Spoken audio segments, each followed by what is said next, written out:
guys. Fred and Sheila McCoy, Hatfield McCoy Museum, Liberty, Kentucky. FredMcCoy.com. Sheila's behind the camera.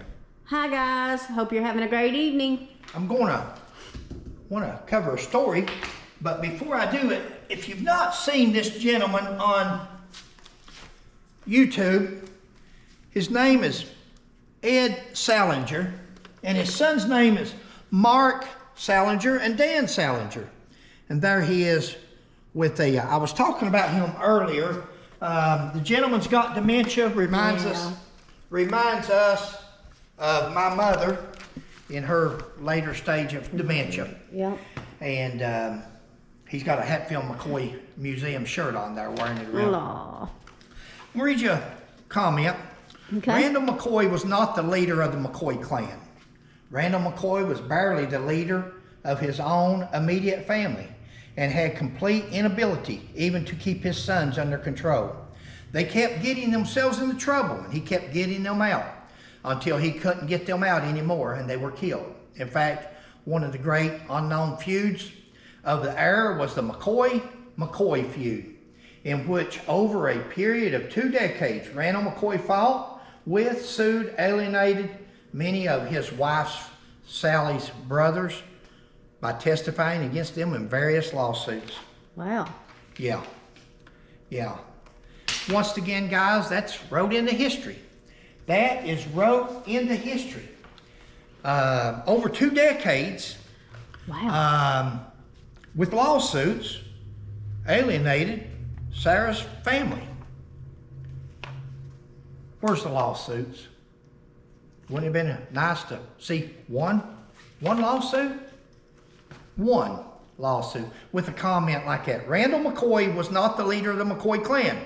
Randall McCoy barely the leader of his own immediate family and had complete inability even to keep his sons under control. Guys, I don't know where you all grew up at or who your parents are or who your children are, but I can relate to that. I can relate to that.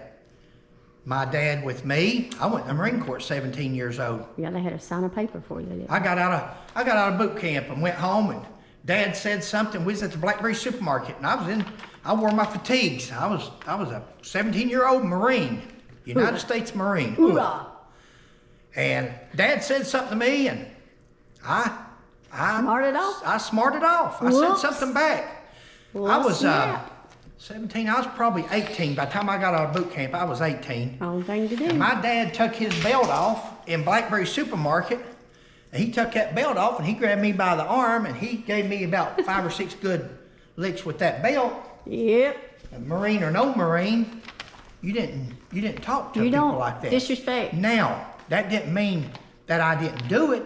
I got a whipping for it, and I didn't do it no more. I was gonna say, I bet you didn't do that That's the anymore. last whooping I got. I learned. Yep. Marines didn't protect me from my dad, and respect. That's I right. didn't say something out of the way. I was always respectful to my parents. That's right. But whatever I said that day, it wasn't proper. But what I'm saying is, does any of you did your parents have control over you complete all the time? None of you snuck out and went to parties. None of you snuck out and DUI'd. None of you went to jail. None of you got into trouble. Really? Thank the Lord. You've done well. Your children, none of us have children that our children ain't been in trouble or didn't do something that we wish they hadn't done. Is that a bearing on us as a parent? Because if it is, I've been a miserable parent. Yeah, we both I've been have. a failure as a parent, if that's true. I think it's part of growing up. Yep. I think it's part of Maturity. learning your way, Yeah. doing things and growing up and making decisions, right or wrong. Becoming your own person. Becoming your own person. Yeah. He didn't keep control over his own family.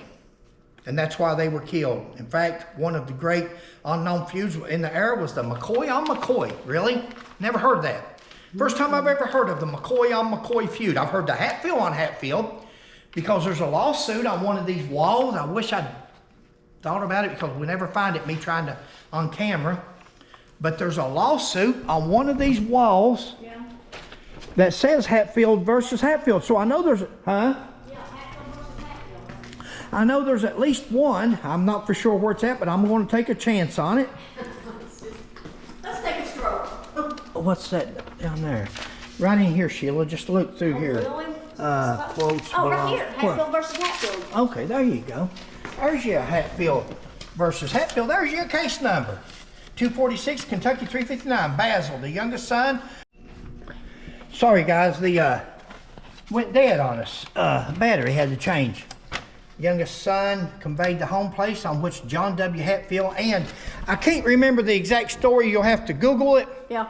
But there's the case number. There's the file number. Hatfield versus Hatfield. But the father had gave the son a house or something. Then he got married again. His wife died and he got married again. And he wanted the property back or something. Could be wrong there. Research it. But there is you a Hatfield on a Hatfield feud. Yeah. But I've never seen nothing by nobody McCoy on McCoy feud in which over a period of 2 decades. Now this one didn't just happen. Wow. We never heard about this, and it lasted 2 decades. Yeah. This lasted as long as the Hatfield-McCoy feud, evidently. Randall McCoy fought with, sued, alienated many of his wife Sally's brothers by testifying against him in various lawsuits. Now listen to the language there. Randall McCoy fought with / sued. Okay, ain't that great? That's fantastic.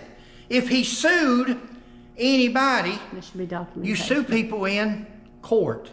So there'll be a court record, right?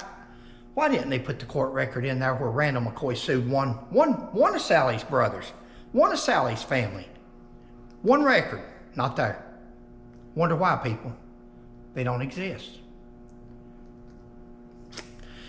Case closed. Fred and Sheila McCoy, Hatfield McCoy Museum.